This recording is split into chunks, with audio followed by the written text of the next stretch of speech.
The massive chamber floated in the empty darkness of space like a giant metal egg. Inside, 12 different alien species sat around a table that could hold 100 beings. The air hummed with translation devices working overtime to turn growls, clicks, and whistles into words everyone could understand.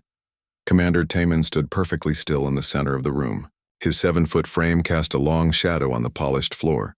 Silver skin caught the artificial light, making him look like a living statue. His vertical pupils scanned the council members without showing any emotion. 2 decades of military conditioning had taught him to show nothing but absolute control. The Vorthak Empire had created him to be their perfect weapon. Enhanced muscles could punch through steel. Modified bones could withstand plasma blasts. Neural implants allowed him to process battle data faster than any organic brain. Most importantly, emotional dampeners kept feelings from interfering with his missions. High Counselor Vexra of the Dominion spoke first. Her tentacles moved in slow patterns as she addressed the assembly. The matter before us today concerns a newly discovered world in the Outer Rim. Survey Team 749 has designated it as Earth. A holographic display materialized above, the table showing a blue and green planet. Taman had seen thousands of worlds during his service. This one looked unremarkable: standard oxygen atmosphere. Single moon. Moderate climate zones, nothing that should require his attention. Initial scans reveal a primitive species calling themselves humans, continued Vexra.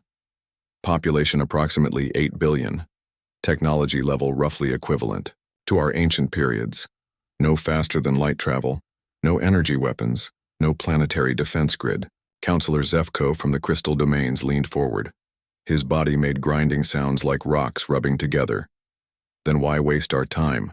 Send a standard compliance fleet. Have them surrender in a few days. The situation is more complex, said another voice. Counselor Morvan of the Gas Giants spoke through a mechanical translator that made his words echo. Our deep scanning teams have discovered unusual behavioral patterns among these humans. The hologram changed to show images of human cities. Taman watched millions of beings moving through crowded streets. Their technology looked crude compared to Dominion standards, but something about their movement patterns caught his attention. They moved with purpose, but also with something else, something he could not identify. Elaborate, commanded Vexra. Morvan activated new displays. Humans show exceptional adaptability. They survive in environments that would kill most species. Desert regions with no water for days.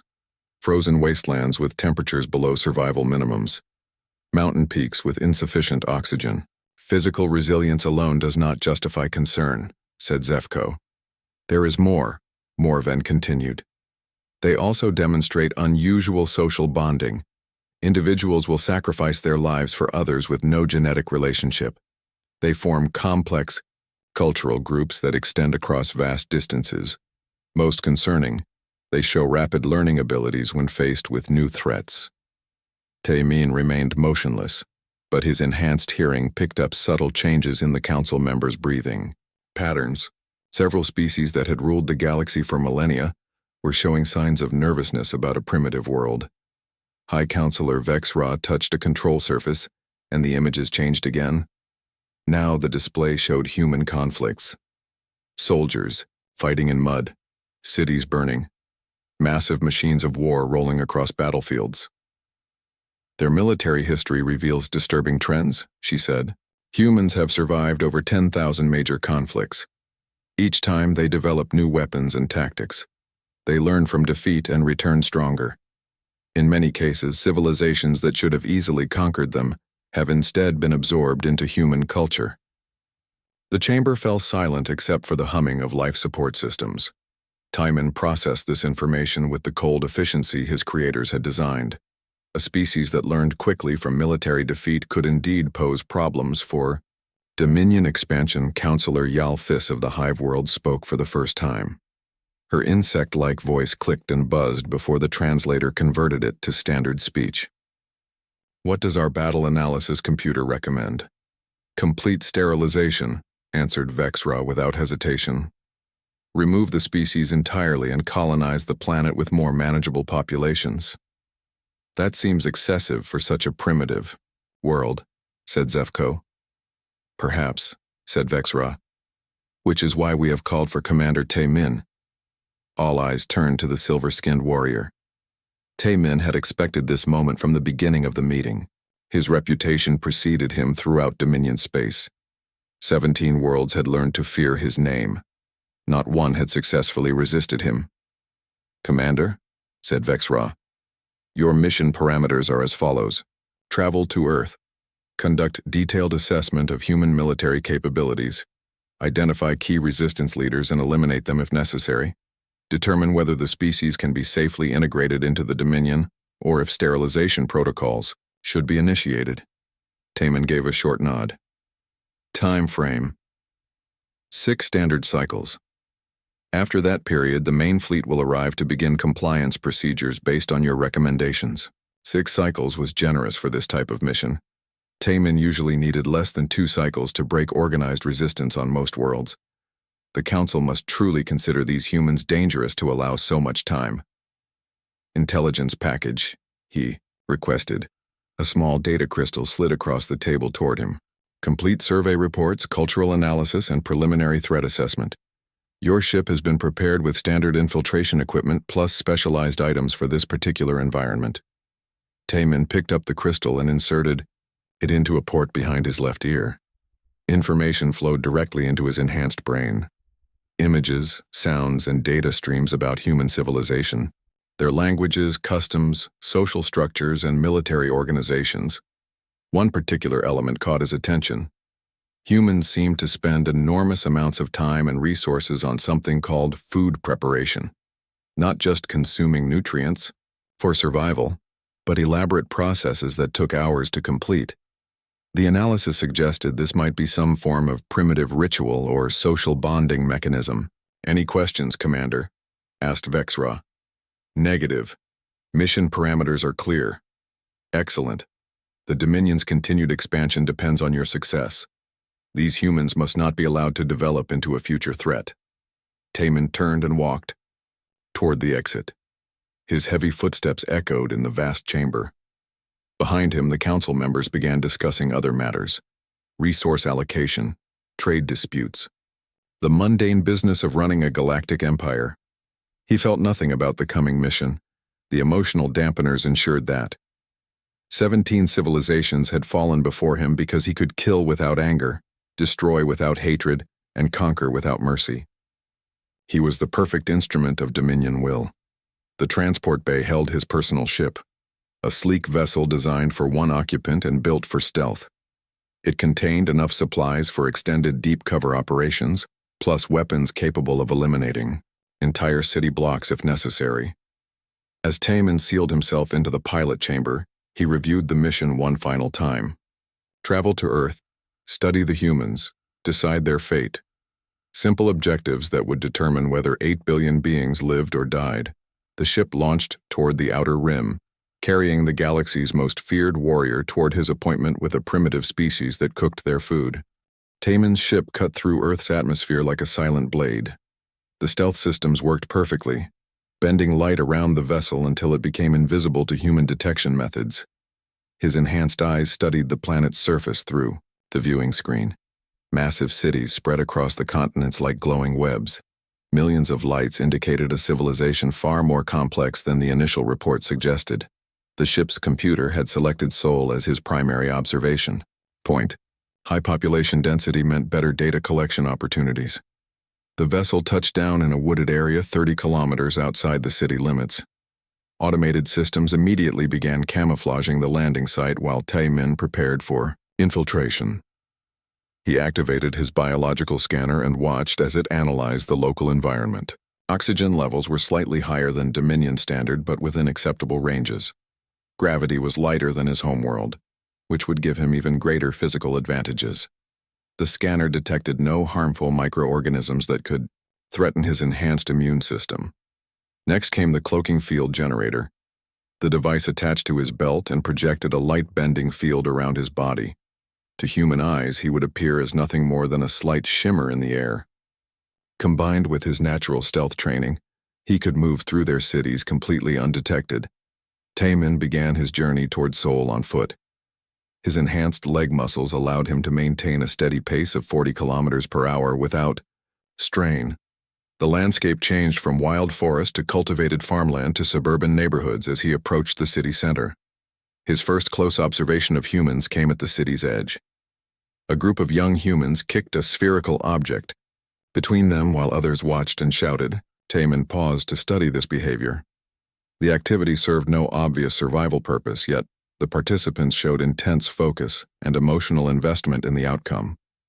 The data crystal had mentioned human recreational activities, but seeing them firsthand was different. These beings expended significant energy on pursuits that provided no material benefit. In Dominion space, all activities serve the state's greater efficiency. This waste of resources should have indicated weakness, but something about their enthusiasm suggested otherwise. As darkness fell, Taemin moved deeper into the city. Seoul's streets filled with millions of humans going about their evening routines. He observed their movement patterns, social interactions, and behavioral habits. They traveled in small groups, often touching each other in ways that seemed to provide comfort rather than communicate information. The variety of their appearance surprised him. Skin tones, facial features, and body types showed far more diversity than most species achieved, yet they seemed to cooperate despite these obvious genetic differences. Another behavioral pattern that contradicted Dominion social theory, Taemin, was analyzing a group of humans waiting for public transportation when the smell hit him. His enhanced nose detected complex molecular chains, unlike anything in his experience. The scent triggered neural pathways that his emotional dampeners had never needed to suppress before. Something about these chemical combinations created a response he could not categorize. Not hunger, exactly, since his body's nutritional needs were regulated by implants. Something else entirely. Following the source led him through narrow side streets filled with small businesses. Bright signs covered in human writing advertised various services and products. The smell grew stronger with each step until he located its origin. A small wheeled cart sat at the corner of two intersecting streets. Steam rose from several cooking surfaces, while a human female worked behind the counter. She appeared young, by human standards, with dark hair pulled back and an expression of focused concentration as she prepared food. This was Ji-hai, though Taemin did not yet know her name. He watched from the shadows as she performed what the data crystal had identified as food preparation rituals. But seeing the process in person revealed details the reports had missed. Her movements were precise but not mechanical. Each action flowed into the next with practiced efficiency, yet she paused occasionally to taste samples and adjust seasonings. When customers approached, her entire demeanor changed. The focused concentration transformed into genuine warmth as she greeted each person individually. Taemin observed 3 different customers during his first hour of surveillance. The first was an elderly human male who seemed to know Ji-hai well. She asked about his family members by name and prepared his order without being told what he wanted. The second customer was a young human female who appeared tired and stressed. Ji-hai offered her a small additional portion at no extra cost and spoke in soothing tones. The third was a group of younger humans who laughed and joked while waiting for their food. In each case, Ji-hai's response was different but consistently caring. She seemed to derive satisfaction from providing sustenance to others in a way that went beyond simple commercial exchange. The customers in turn treated her with respect and affection that suggested deeper relationships than typical buyer-seller interactions. The food itself defied Taemin's understanding. In Dominion space, nutrition was delivered through efficient, paste or pill forms that provided exactly the required calories and vitamins. These humans instead consumed elaborate preparations that required significant time and resources to create. The process appeared wasteful and inefficient. Yet as Taemin watched, he began to notice patterns. Customers did not simply consume their food and leave. They savored each bite, often closing their eyes or making sounds of satisfaction. Some sat on nearby benches to eat slowly while continuing conversations with Ji-hai or other customers. The act of eating had become a social ritual that strengthened community bonds. Even more puzzling was Ji-hai's behavior when customers could not afford full payment. Twice during his observation, she accepted partial payment or provided food completely free to humans who appeared to need nutrition but lacked resources. This violated every principle of efficient resource distribution that governed Dominion society. When no customers were present, Jihai continued working. She cleaned her equipment with meticulous care, prepared ingredients for future orders, and occasionally sampled her own creations with obvious pleasure. Her dedication to the quality of her food seemed to exist independently of profit motives. Near midnight, as Jihai began closing her cart for the evening, Taemin made a decision that surprised even his analytical mind. Understanding human food preparation might provide crucial intelligence about their social structures. Prolonged observation would be necessary. He followed at a safe distance as she pushed her cart through empty streets to a small apartment building. She lived alone on the third floor in a modest space that smelled of the same spices and ingredients from her cart. Even in private, she continued food-related activities, preparing what appeared to be her own meal with the same care she showed for paying customers. As Jihai finally settled down to eat her simple dinner, Taemin positioned himself on a nearby rooftop to continue surveillance. His mission required understanding human behavior patterns, and this female represented an interesting example of their social customs. He had no way of knowing that watching Jihai prepare and share food would begin changes in his own programming that not even Dominion engineers had anticipated. For the first time in 20 years of military service, Commander Taemin felt something his emotional dampeners could not completely suppress: curiosity. 3 days of observation had taught Taemin more about human food culture than any Dominion report.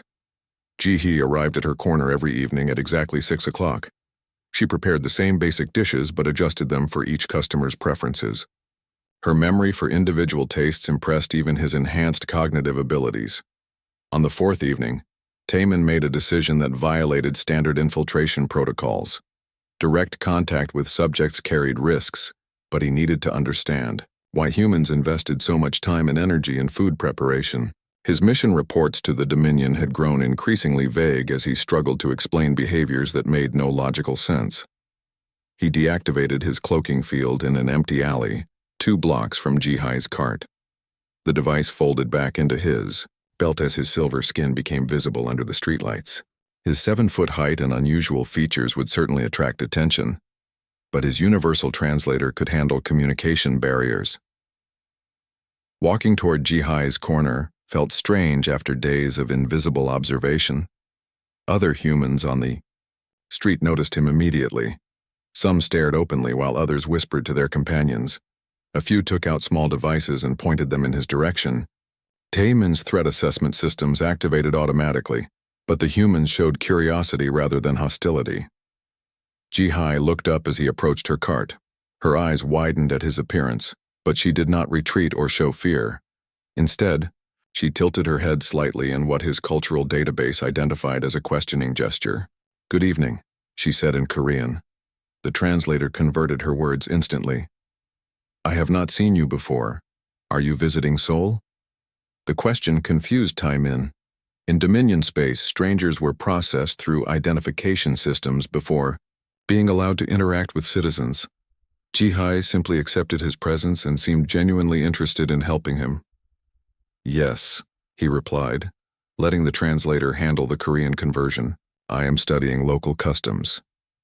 "Oh, a cultural exchange student," Jihai said with a bright smile. "That is wonderful. Are you hungry? I can recommend something traditional if you like."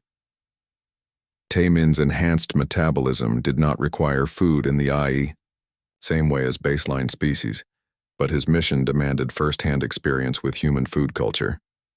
"What do you suggest?" Jihai's entire demeanor shifted into teaching mode. She began explaining different dishes with obvious enthusiasm, describing ingredients and preparation methods. Her hands moved expressively as she talked, pointing to various cooking surfaces and containers. "This is tteokbokki," she said, indicating red-coated cylinder shapes in a bubbling sauce. "Rice cakes in spicy sauce, very popular comfort food. And this is hotteok, sweet pancakes filled with brown sugar and nuts. Perfect for cold evenings like tonight." The terms meant nothing to Taemin, But Jihai's excitement was infectious. She prepared samples of both dishes while continuing her explanations. When she handed him the first bite of tteokbokki, her fingers briefly touched his silver skin. She showed no revulsion at the unusual texture, only gentle curiosity. The taste hit Taimin's enhanced senses like a sensory explosion. His modified taste buds, designed to detect poisons and chemical weapons, instead encountered layers of flavor that his brain had no framework to process. Sweet, spicy, savory, and umami combined in ways that triggered neural pathways the Dominion engineers had never considered. More shocking than the taste was his emotional response. Something deep in his consciousness, buried beneath years of conditioning, recognized this experience as pleasurable, not just nutritionally satisfying, but genuinely enjoyable. Jihai watched his reaction with obvious delight. "Do you like it?" "Your expression is very serious." Taimin realized he had been analyzing the food like a military threat assessment. He consciously relaxed his facial features. "It is unlike anything I have experienced." "Where are you from originally?" she asked while preparing the hotdog sample. "Your features are very unique." The question required careful navigation. "Very far away. A different culture entirely." Jihai accepted this non-answer without suspicion.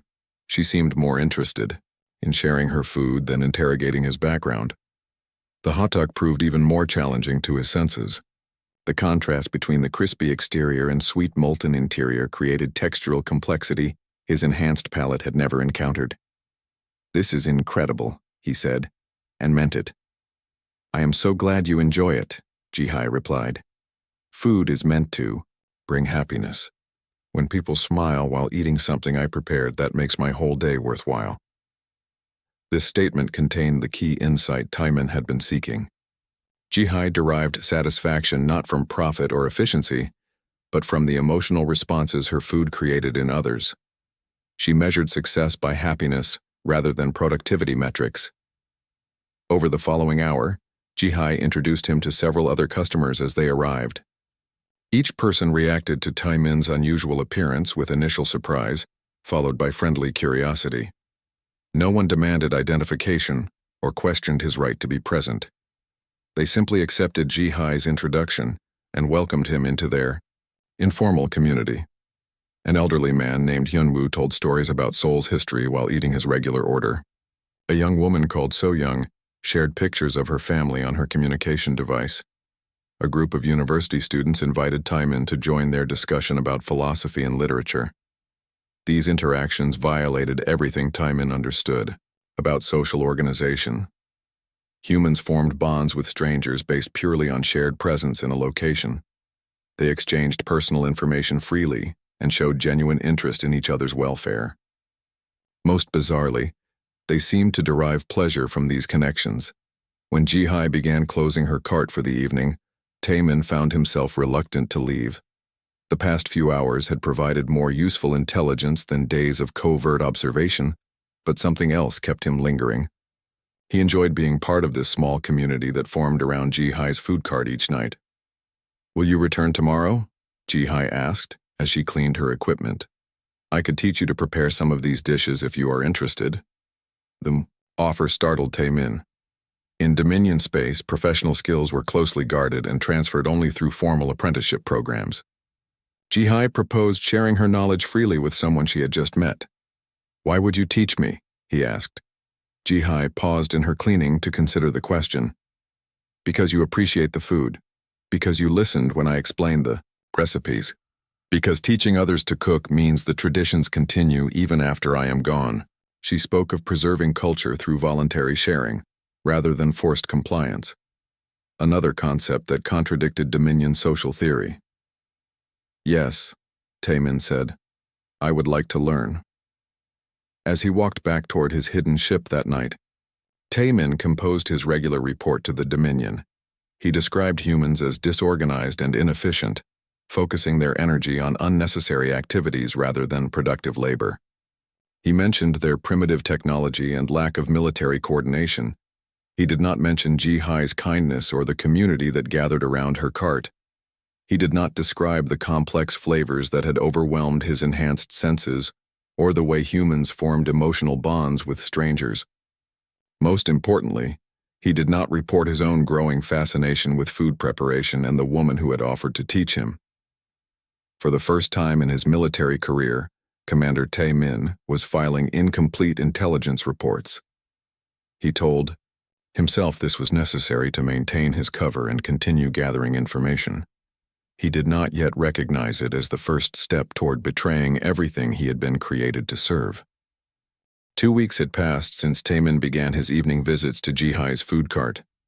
Each night brought new lessons in Korean cooking and deeper insights into human behavior.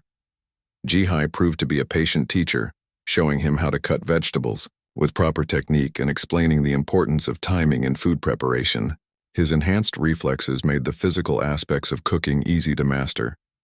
Within days, he could slice onions faster and more precisely than any human chef. But Ji-hai taught him that speed was not the only goal. Cooking is about more than efficiency, she explained while showing him how to prepare kimchi. You must put care into every step. The vegetables can feel if you are rushing or angry. They taste better when prepared with love. The concept of food having emotions was scientifically impossible, yet Tae-min noticed differences in flavor when he followed Ji-hai's philosophy versus when he focused purely on technical execution.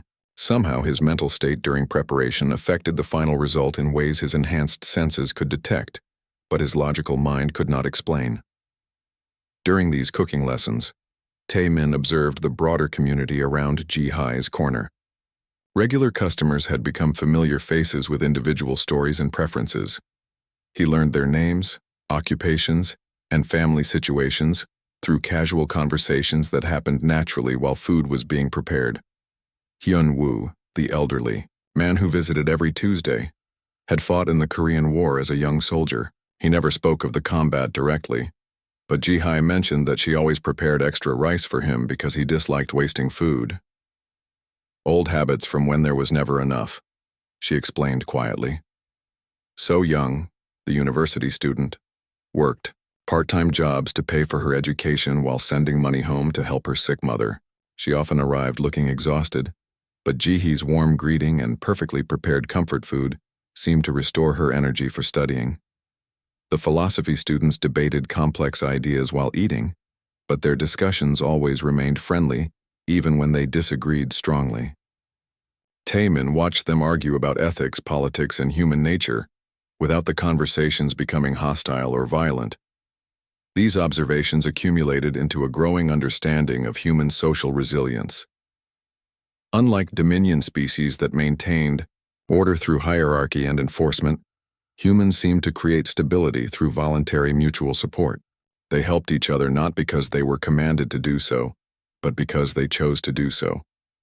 This insight deepened when Dong-soo, an elderly man who lived in the apartment building next to Ji-hai's home, became seriously ill. Tae-min first noticed the situation when Ji-hai began preparing extra food each evening, but not selling it to customers. "Where does that food go?" he asked one night while helping her pack containers of soup and rice. "Dong-soo has pneumonia," Ji-hai replied matter-of-factly. "He is too sick to shop for groceries or cook for himself. His family lives in Busan and cannot travel to help him right now." Tae-min processed this information through his military training. "Is there no government assistance program for sick citizens?" "There are hospitals and social services," Ji-hai said. "But Dong-soo is proud. He would refuse official help. This way he can accept food from a neighbor without losing face." The logic confused Tae-min. You lose profit by giving away food. You spend extra time preparing meals for someone who cannot pay you. What benefit do you receive? Ji-hai stopped packing containers and looked at him with genuine surprise. He is family. But you said his family lives in another city. Not blood family, she explained patiently. Chosen family. People we care about because we decide to care about them. That is more important than blood or profit. This concept challenged everything Tae-min understood about social organization. Dominion species formed alliances based on mutual advantage or genetic similarity. Humans created bonds based purely on emotional choice, then honored those bonds even when doing so provided no material benefit. Over the next week, Tai-min watched Ji-hai visit Dong-su twice daily. She brought him specially prepared broths designed to fight infection and help him regain strength. She sat with him while he ate, talking about neighborhood events and making sure he took prescribed medications. She cleaned his apartment and did his laundry without being asked. Other neighbors also contributed. Hyun-woo brought newspapers and magazines. So-young stopped by to read to Dong-su when his eyes grew tired. The philosophy students organized a schedule to ensure someone checked on him every few hours. None of these people were related to Dong-su. None of them received payment for their help. They simply saw a need and responded to it collectively. When Tai-min asked Ji-hai why the entire neighborhood mobilized for one sick man, she gave him the same puzzled look as before. Because that is what neighbors do. Because someday we might be the ones who need help. Because taking care of each other makes us stronger as a community. The efficiency expert in Tai-min's enhanced brain calculated the resources being diverted to help one elderly human. Food, time, energy, and attention that could be used for more productive activities. Yet as he observed the results, he began to understand the hidden logic. Dong-su recovered faster than medical projections suggested he should. Having people who cared about his welfare motivated him to follow treatment protocols and maintain hope during the worst phases of his illness. The emotional support proved as important as the medical care. More significantly, the community bonds that mobilized to help Dong-su grew stronger through the shared experience. People who had been casual acquaintances became close friends. Networks of mutual support expanded and deepened. Trust levels increased throughout the neighborhood. When Dong-su finally recovered enough to return to normal activities, he began helping other neighbors who faced various challenges. The investment of resources had created a multiplying return of community resilience. This was the source of human strength that the Dominion analysts had detected but failed to understand. Not military technology or individual combat ability, but social cohesion that allowed them to survive disasters and adapt to changing circumstances. When humans faced threats, they did not fight as isolated individuals. They fought as interconnected communities willing to sacrifice for each other. Tai-min realized why 17 worlds had fallen to his previous campaigns. Those civilizations had possessed advanced weapons and defensive systems, but they lacked the voluntary social bonds that made humans resilient. When their command structures were disrupted, their resistance collapsed because individuals had no emotional motivation to continue fighting. Humans would be different. Even if he eliminated their military leaders and destroyed their communication networks, local communities would continue resisting based on their chosen family relationships. They would fight not because they were ordered to do so, but because they were protecting people they loved. That night, Tai-min filed another incomplete report to the Dominion. He described human military capabilities as primitive and uncoordinated. He mentioned their chaotic political systems and inefficient resource distribution. He recommended continued observation to identify key leadership targets. He did not mention the neighborhood that had mobilized to save Dong-su. He did not explain the social networks that would make human resistance nearly impossible to completely eliminate. He did not reveal that he was beginning to understand why humans might be worth protecting rather than conquering. Instead, he returned to Ji-hai's apartment where she was preparing kimchi for the next day's customers. She had taught him the recipe, and he found the repetitive motions of cutting and seasoning vegetables oddly peaceful. Working beside her felt more satisfying than any military victory he had achieved. "You are very quiet tonight," Ji-hai observed. "Is something troubling you?" Tai-min considered how to answer. He was beginning to realize that his mission to evaluate humanity was changing him in ways the Dominion engineers had never anticipated. But he could not explain that without revealing his true nature. "I am learning many new things," he said finally. "Some of them are difficult to understand." Ji-hai smiled and handed him another cabbage to prepare. "The best lessons usually are. But that is how we grow as people." As they worked together in comfortable silence, Tai-min wondered what kind of person he was growing into, and whether the Dominion would approve of the changes. 3 weeks into his extended mission, Tai-min received an urgent communication from the Dominion fleet. The message arrived through his ship's quantum transmitter while he was sleeping in the forest camp he had established near Seoul. Protocols activated his neural implants at 0400 hours local time. High Counselor Vexra appeared as a hologram in his ship's communication chamber. Her tentacles writhed with obvious agitation. Commander Taemin, explain the delay in your final assessment report. Taemin had been dreading this conversation. His daily reports had grown increasingly vague as he struggled to describe human society without revealing their true strengths. Additional observation time has been necessary to fully understand their cultural patterns. Your mission parameters allowed 6 standard cycles. That deadline passed 4 days ago. The main fleet is prepared to begin compliance operations based on your current intelligence. The news hit Taemin like a plasma blast to the chest. His incomplete reports had given the Dominion Command enough information to proceed with invasion plans. They would arrive expecting primitive resistance that could be easily crushed through standard intimidation tactics. I require additional time to complete threat assessment, he said, fighting to keep emotion out of his voice. Denied. Fleet Admiral Zorthak has reviewed your reports and concluded that these humans pose minimal risk. Sterilization protocols have been approved.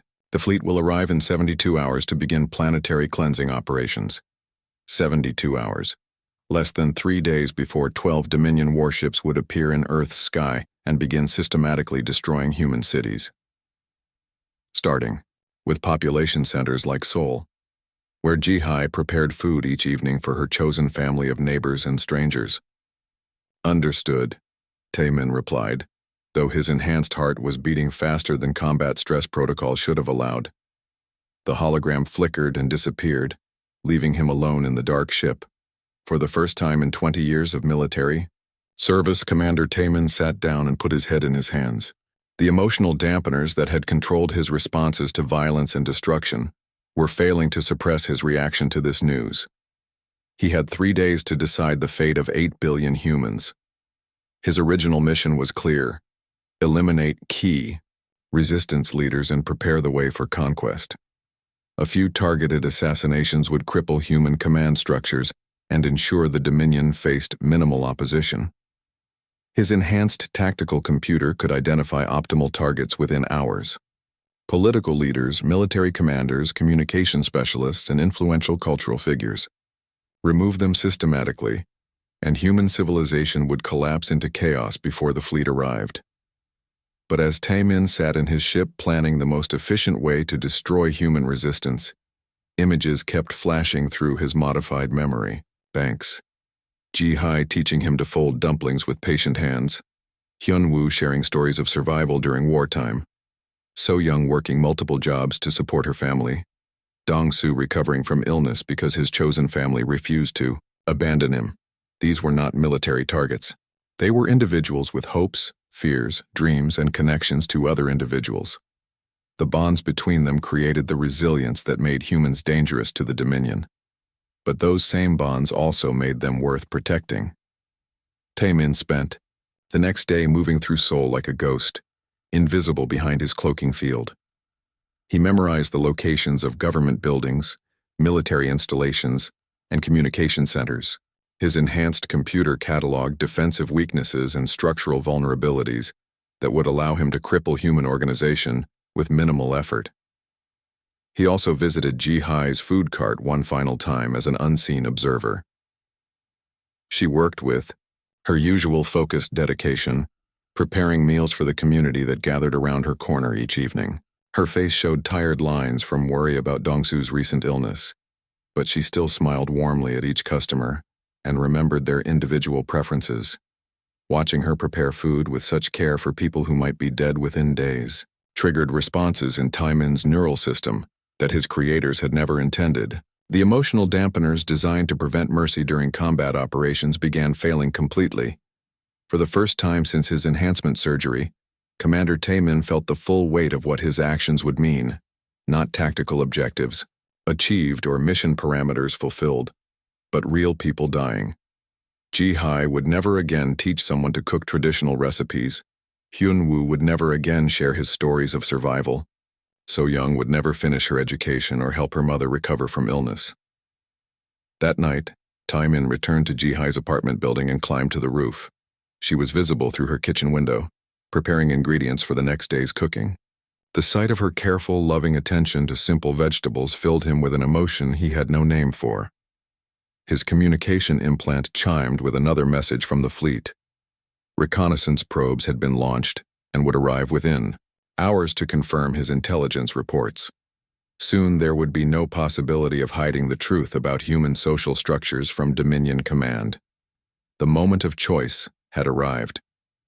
Taimin could complete his original mission by eliminating key human leaders and ensuring easy conquest. Or he could commit treason against everything he had been created to serve. But as he watched Jihai work in her kitchen, the choice became clear.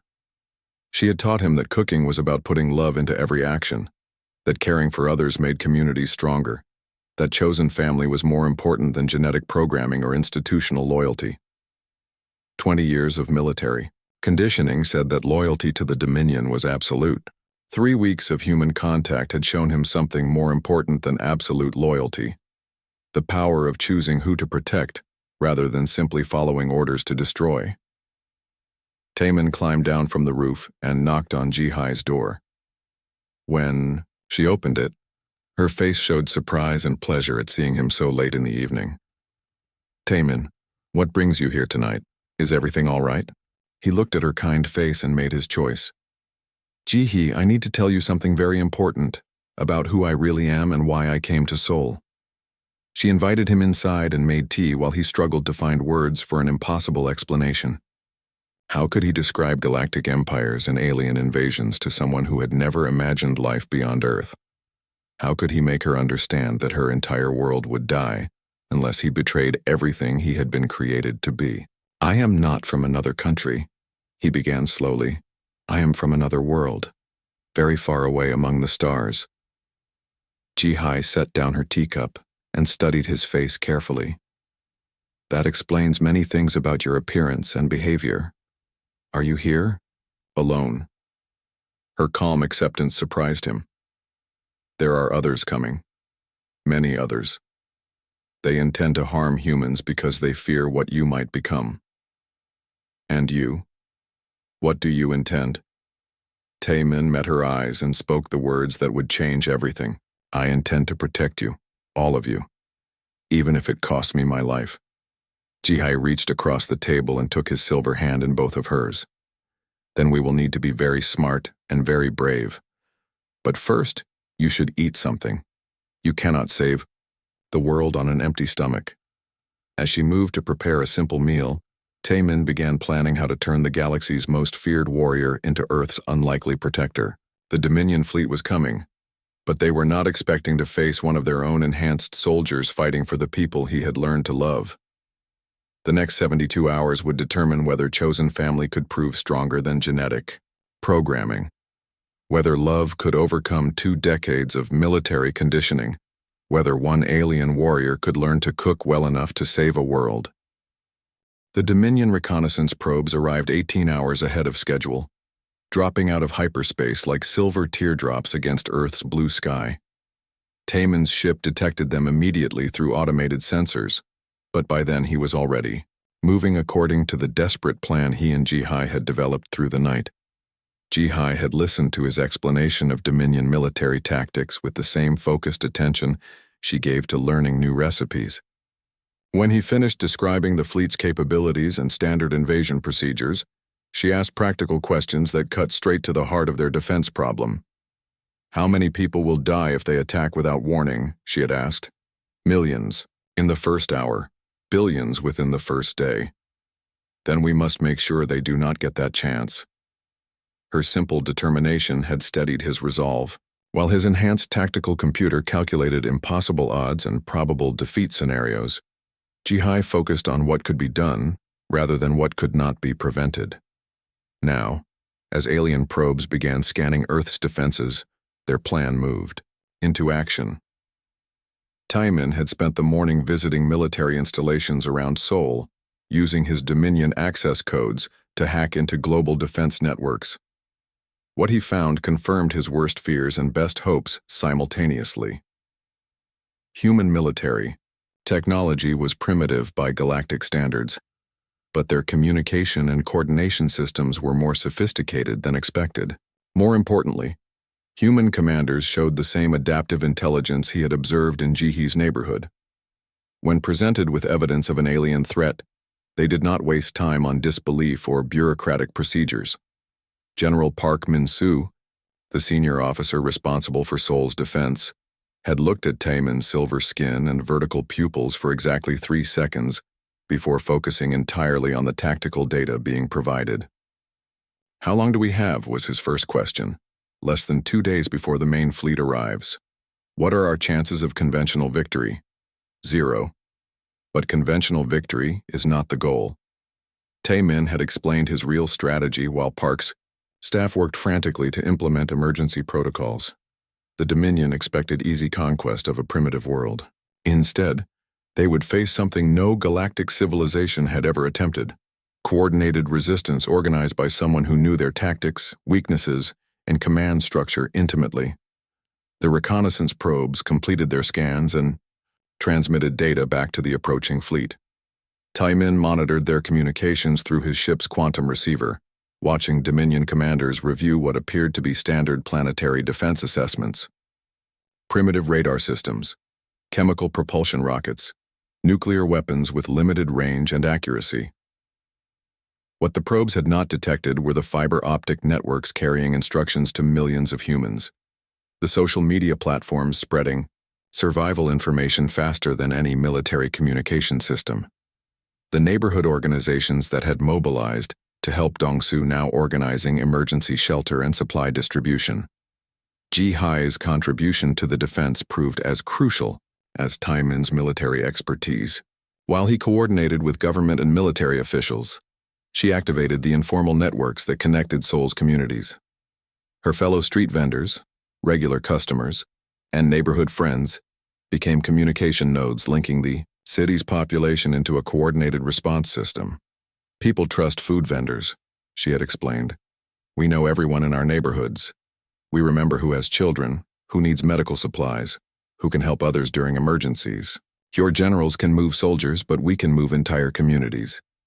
The Dominion fleet arrived at dawn on the 3rd day. 12 massive warships dropped out of hyperspace in perfect formation, their dark hulls blotting out stars as they moved toward Earth. Fleet Admiral Zorthak commanded from the flagship, a kilometer-long dreadnought equipped with enough firepower to crack continental plates. Taemin watched their approach from Seoul's emergency command center, surrounded by human military officers who still found his alien appearance unsettling, but trusted his knowledge completely. General Park stood beside him, studying tactical displays that showed the fleet taking standard siege positions around the planet.